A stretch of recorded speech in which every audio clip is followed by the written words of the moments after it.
Well, good morning. This is the Lew Rockwell Show, and it's an honor to have as our guest this morning Dr. Ron Paul. What do we say about Ron Paul? The world freedom leader. I mean, a man who's looked to not only in our own country, but all over the world as the champion of freedom and of peace and of prosperity. Ron, you've got, of course, many, many things going on in your life and some great announcements coming up. But I thought today we'd maybe start off with Edward Snowden. Isn't the hysteria against Snowden slightly surprising even for government people? Yeah, I'm pretty shocked at how universal it is. I knew it would happen, and I knew he'd be, as a matter of fact, as soon as the story broke, I thought his life was even threatened. But still, if you look at the TV stations, it's really over the top.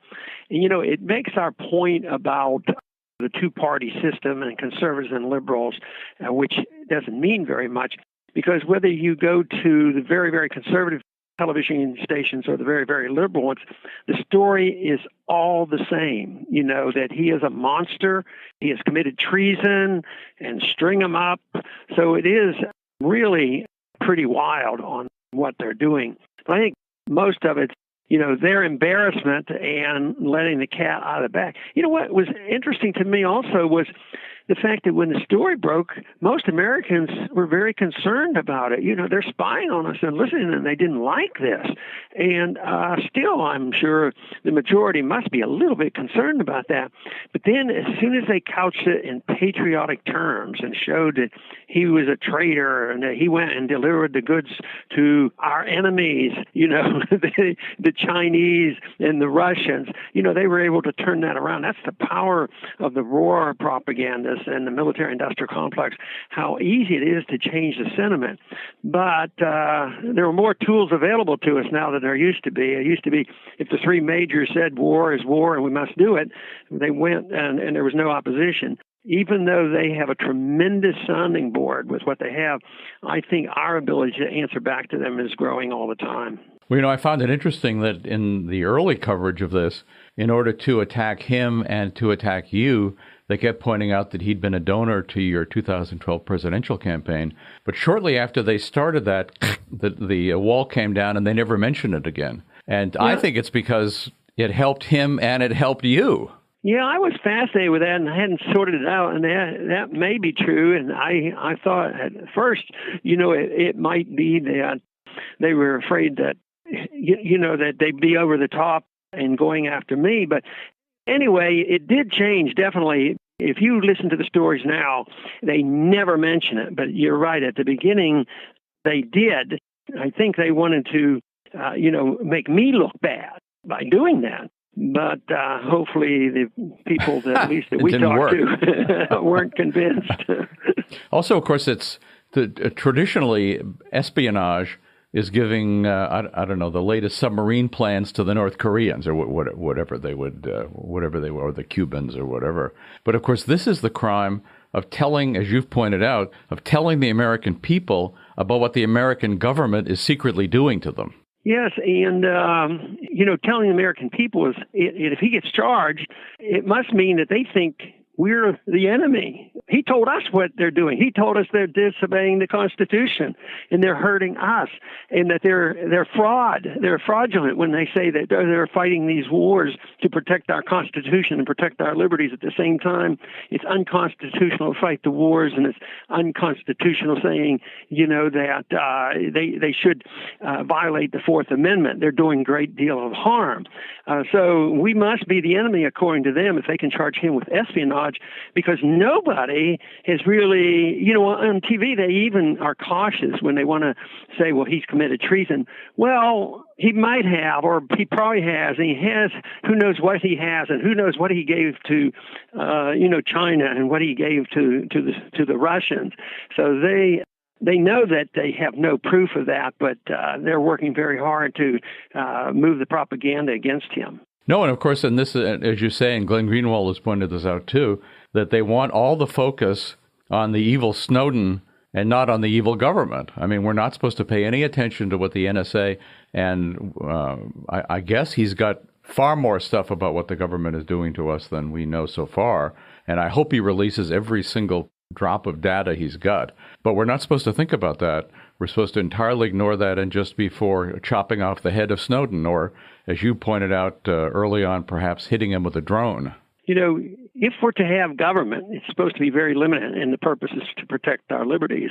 But right now, it's the conventional wisdom that government is there to protect power. And this is what they do. If governments get into trouble, rarely do they get into big trouble. I knew a few people in Congress that went to prison, but it had to do with they were the most outspoken people against the IRS, and they're the ones that had the infraction. But think of what happened at Kent State, what happened at Ruby Ridge, what happened with the Davidians in Waco. I mean, there was some pretty serious killing going on by the government. But to my knowledge, I don't think any of the government officials were ever punished. And the Davidians, a lot of them went to jail, you know, even though children, 24 kids were killed and 54 adults. But those people, sometimes even those who were involved got promoted. Just like the IRS agents right now, you know, look at what they've done to us, and they're getting huge bonuses. So it's turned on its head.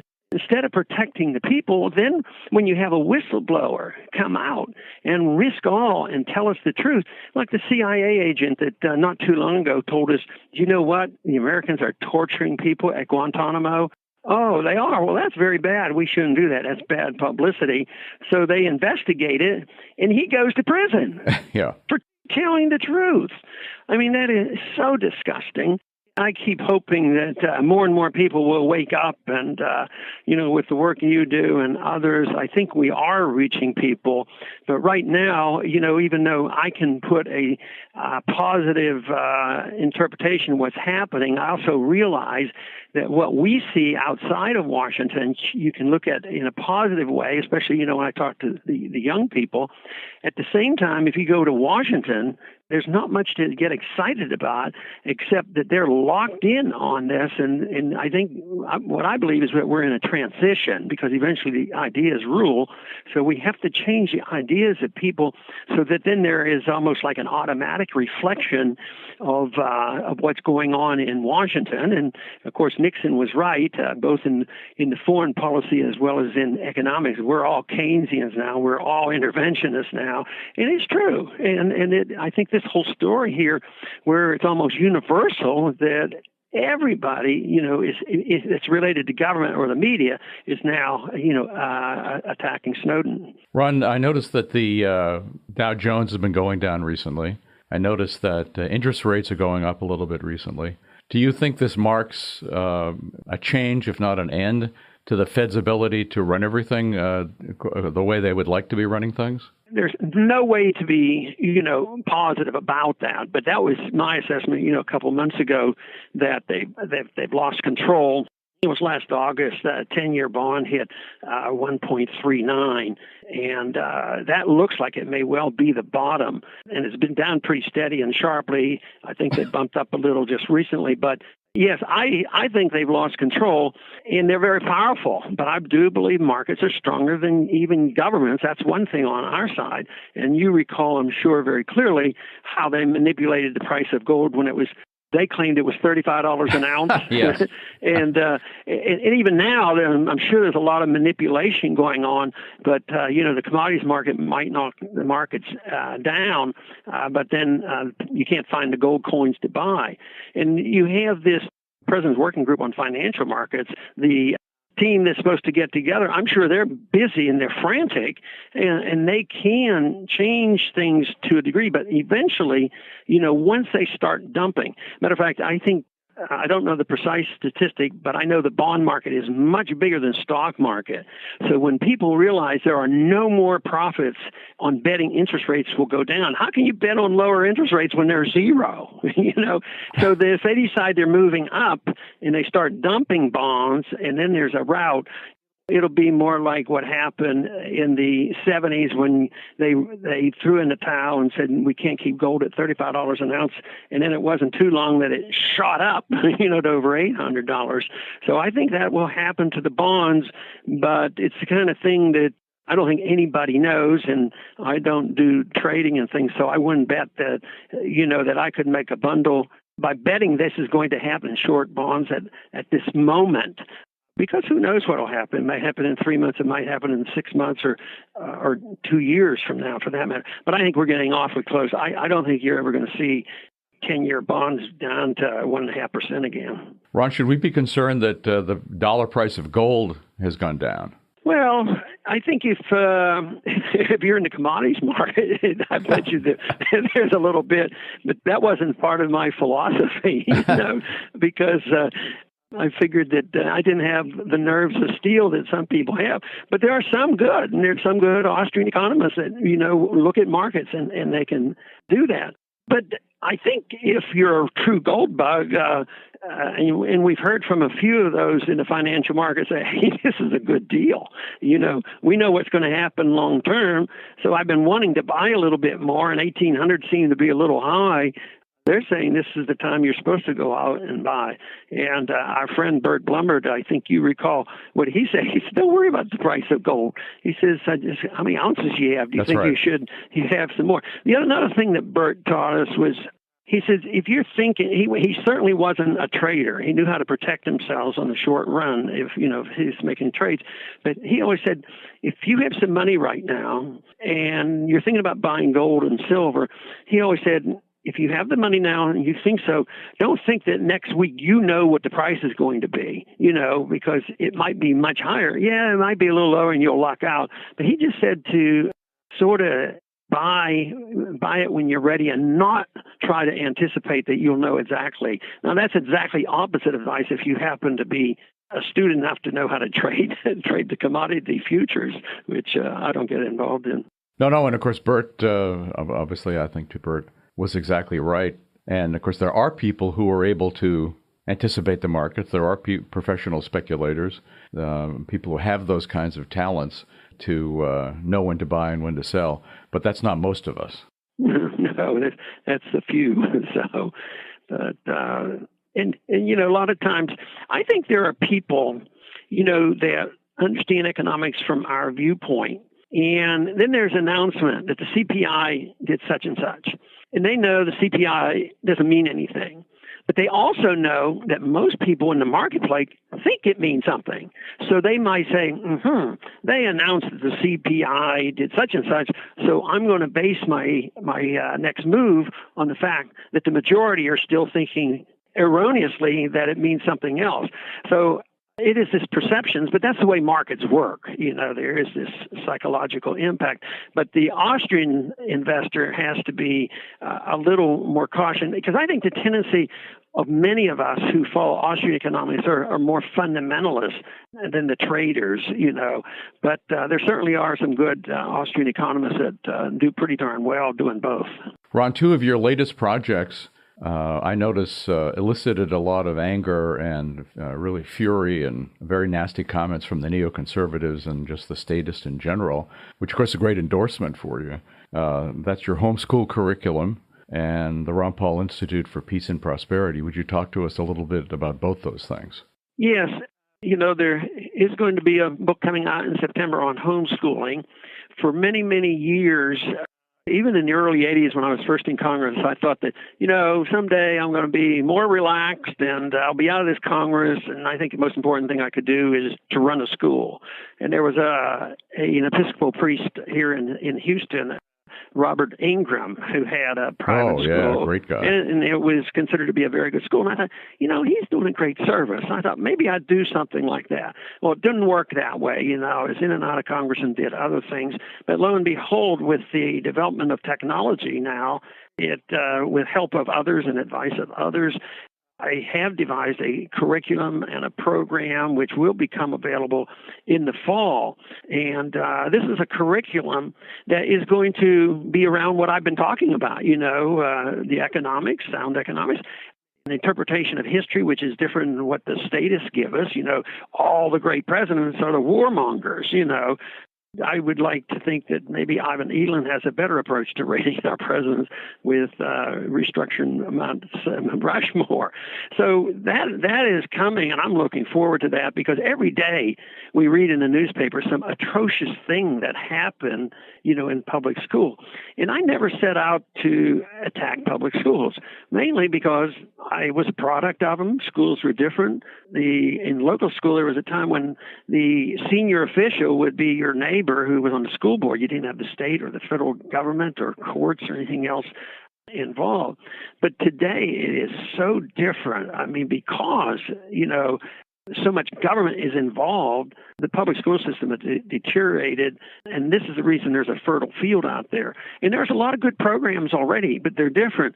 The program I've devised is not meant to be, a fundamentalist Christian program, and it's not going to be a Catholic program, but I wanted to appeal to fundamentalists and libertarians and be as objective as I can make it, because, it's not too difficult to make mathematics objective and biology objective. It's not history. History, you'll get more challenges because you're challenging the status quo, but there's no reason why you can't defend our view of objectivity in history. And I love the subject of geography, and I want to interject that so people, when they get sent off to war, they don't even know where they're going. They don't even ask any questions. So that is exciting, and I think the way it's moving should be successful. But also, Daniel McAdams, who did my foreign policy for so many years in Washington, who is really, really involved and very capable on following foreign affairs. So he's heading that up with me. It's called the Ron Paul Institute for Peace and Prosperity. Because if over the years, and you've known me for a long time, how much I have more than ever brought the two together, foreign policy and monetary policy and economics. It used to be, okay, matter of fact, in one of the debates I made fun of it, and they said, well, we're going to talk about foreign policy tonight. We don't want to get into economics. I said, well, how do you do that? And I said, you can't do that. It costs money. You monetize it. You inflate. You regulate. You destroy civil liberties. And you want to talk about foreign policy on. What they wanted to talk about was how many troops should we send here, or where should we move them to? That sort of thing. So this whole principle of peace and prosperity, I mean, if you want prosperity, you have to have peace. And the one notion that I work hard to refute is this notion that the liberals have said for so long, and I still hear it. I can't believe it. They still say, well, we got out of the Depression because we got into World War II. And I happen to be able to remember World War II. I'll tell you what, we were pretty depressed at that time. There were no automobiles. There was rationing. We didn't have meat on the table. There were a lot of things going on. So we didn't get out of the Depression. And I think the malinvestment and the debt was all liquidated by the end of the war, and we were able to go back to scratch and start growing again. Ron, there's a very interesting column out from Michael Gerson, who's a Neocon writer for the Washington Post. He was George Bush's chief speechwriter, and not a friend of yours and of the Liberty Movement. And he says today that really there's too much Jeffersonianism in this country. That's the word he uses. He says there's too much Jeffersonianism. People are disliking the federal government. He said, so what do we do about that? Well, he says clearly we need so-called national service. And he has a horrible quote from the evil CIA agent Bill Buckley promoting this. But he says we need to have every 18-year-old has to spend time with any of one of the military services or a civilian bureaucracy. This will unite the nation. This will get rid of that horrible Jeffersonianism. That'll make people love the federal government. So, the neocons are advocating, of course, temporary slavery for young people. And I always love the fact that you would point out, why is this just the 18-year-olds? Why do we send Gerson over to Iraq? I mean, he can peel potatoes or something, right? Matter of fact, he could drive a truck, too. That's right. That's what they need to do. And I had another suggestion, which will never come about, is those individuals who vote to support war, even without a declaration, vote for the money, they ought to be sent over there to do the job. Instead, we entice these poor people to join up and get involved, and then they have all this guilt to live with because they realize how senseless this killing is and how immoral it is. And now we have an epidemic of suicides of our veterans that come back. It just blows my mind to think that we're losing 22 veterans per day, with suicide after they've been over there. And some people suggest, well, they shouldn't have gone. They should have known better. They volunteered. I'm a little more sympathetic of that. I think the real problem is embedded in ideas, ideological support for war, the military-industrial complex, and then the people allowing these groups to run our government. Eventually, the people have to finally stand up and say that we don't want these kind of people running our lives and running this foreign policy the way they do. But I guess there's a little bit of responsibility goes around. I just come down so hard on the people who give us our policies. I mean, that's the end point. Those are the neoconservatives. The neoconservatives are the real culprits in all that's happening today. Well, Ron, thanks for leading the fight against the neoconservatives and against the statists and against the money manipulators and the statists all across the board. And we're looking forward to more great things from the homeschool curriculum and from the Ron Paul Institute for Peace and Prosperity and all your other efforts. And of course, there are big efforts to come. They're going to make international news, so we're looking forward to that. And keep it up. Thank you. Good to talk to you, Lou. Bye-bye, Ron. Well, thanks so much for listening to the Lew Rockwell Show today. Take a look at all the podcasts. There have been hundreds of them. There's a link on the upper right-hand corner of the LRC front page. Thank you.